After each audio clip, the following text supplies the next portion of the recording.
بەهێزترین ڕێگە و سەریعترین ڕێگە طبعا لە هەموو وڵاتێکە ڕێگای سەریع هەیە لە وڵاتی ئەمانە بێ لە زۆر وڵاتە کە ئەڕۆی لە ناوەڕاستی بازاڕە سێرەکەی جادەیەکی زۆر گەورەی جوان هەیە و کەسیشی تیان یەک سێرەشی پێ ناڕ تەنها ئەو لە کە حاڵەتی سەریعە نەخۆشێکە شتێک لێوە تێئەپەڕ وڵاتی ئێمە ئەو شتانەی نییە هەموو شوێنێش یعنی شەقامی سەریعی هەیە ئەم شەقامی سەریعە زۆر بە سەریعی ئەدگەێنێتە شوێنەکە ئەڵێ شەقامی سەریع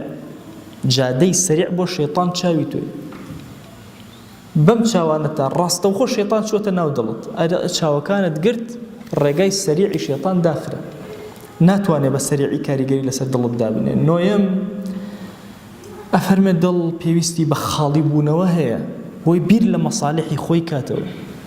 نەزەری زۆر وات لێ ئەکا خەیاڵاتی تۆ تەنها لای مەسەلەی جنس و ئافرەت و